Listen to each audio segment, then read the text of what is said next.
Nosy 30 guys, it's Kitty, man. Hey, this ProMaster is here. I think this ProMaster, yes, the 3.6. Ooh, now they have gutted this one, guys. I think what happened on this one is there was some noise. Alright, now naturally, anything 3.6 related, you're gonna suspect valve train noise, rocker arms, things like that. But this actual noise was coming. He got this leaning over, so I don't want to really. Yeah, the guide, one of the valve. Where's the old valve guides? When I'm hearing the valve guide broke and caused a little damage. Here it is. What in the world happened? Wow. Okay. Yeah, if you ain't careful, this could cause some catastrophic issues, guys. Okay, we got a new guy here. I guess we still waiting on that one, guys.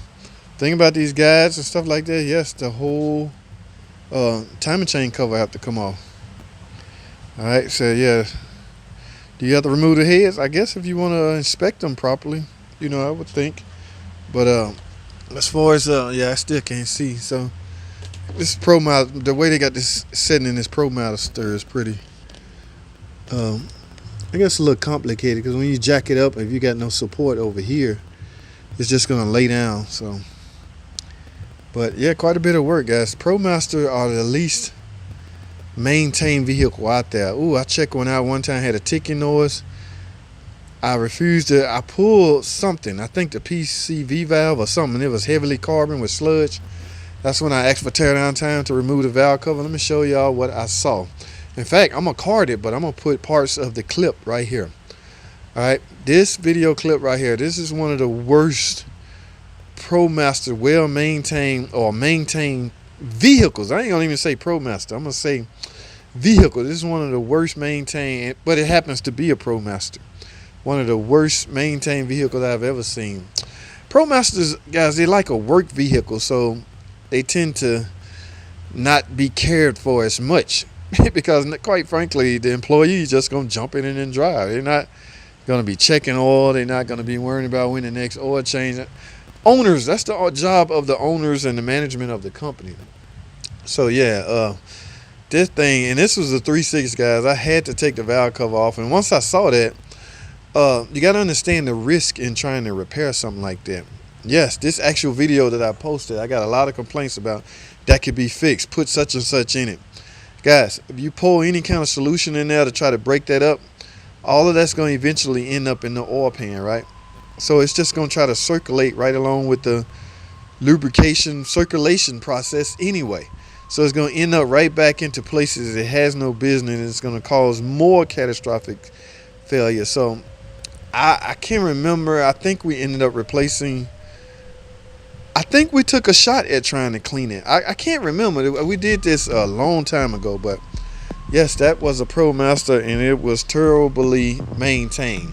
Now, as far as this one, because of the cleanliness of it, yeah, I think this one's, yeah, here's the heads. There's no sludge buildup on him, so at least they got the oil changes on time. Now, as far as what happened in the valve train or the timing chain area, I have no idea, guys. I have no idea.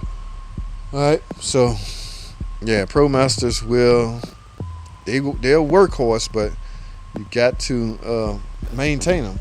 Okay, police car. What is this cop car working with? I don't even want y'all to see the city from which it came from, but I want to see if this is one of those cars that you can get away from. In the event you had a high-speed chase, let me pop the hood, and you happen to roll through this city. Should you attempt to escape like they do in the Dukes of Hazzard, Bo and Luke Duke, they refuse to let Roscoe P. Coltrane catch them. Okay, cop cars are working with some power. Okay, yes, this is a Hemi, guys. All right, I mean, what good is a cop car if you can't catch the crook, right? Right. So you need a little power to be able to catch the crooks, and the Pentastar will not cut it. Not that the Pentastar is a bad engine. It's just this is a better one. Okay, first of all, this is a V8 with a lot more torque and power to it than a 3.6 Pentastar. So I would be cautious as to road through this city. Again, I don't even want to display the city through this county. It just says police. All right. Yes, this is a police car. Y'all see the little police thingamajig. Do not try to road through the city, guys. Just for the record, you heard it here from JT, the car guide, online mechanic tips. Don't roll through this city, and don't even think about it when you go through this city. The cop cars are equipped with some power. Okay, so no, don't try to do the Bo and Luke Duke thing. All right, don't do that. All right, what's wrong with it? I have no idea, guys. When I saw him driving it in, it wasn't ticking or anything like that. All right, so we're gonna let that back down. I get a little paranoid when I see cop cars. Okay, I start thinking my stuff I did in the 9th grade. Okay, what the cop working with back here? Yeah, it's pretty interesting, man. They don't want to have no contact with suspects.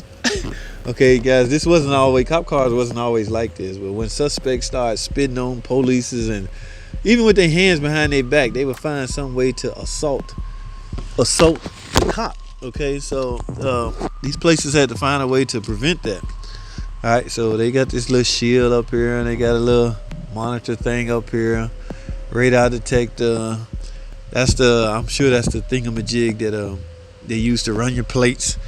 I tell you what, guys, just do right, and you won't have to worry about these guys. All right, they only here to serve and protect.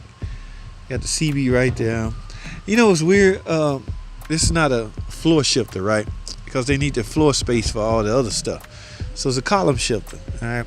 I had to put a shifter cable or something on one time. Oh, you talk about a pain in the yin yang. Yes, wasn't too fond of that at all. Look at the little handcuffs. All right, guys. Interesting. All right, cop car. Yes, try to stay out of the back seat, guys. All right, don't do that. Don't go there. All right, what else? Let's go this way, guys. All right, used car. What they working with? Somebody traded in a Challenger. Oh my goodness, why? Why on earth would somebody trade in a Challenger? These are the biggest selling cars Dodge has right now. Challengers and the Chargers. Now, I'll tell you one reason why somebody would trade. As a matter of fact, let's go back up to the front. Somebody forgot something. I'm going to tell you one main reason why somebody would trade in a Challenger or a Charger. And that is to merely upgrade. That's right. What's under here? Yep. Just as I suspect, guys. Pentastar. They probably traded this in and got one with a 5.7 Hemi or 392, or I get these 345 is the 5.7, right? 392. Y'all know the drill. But anyway, that is the number one reason why somebody would trade in a Dodge Charger or Challenger 300, things like that. Merely upgrades. Yes, they probably want a V8. That's the best way to get it, right? Yes.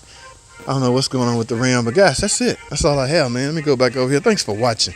Comment, subscribe, and I'll see y'all on the next video.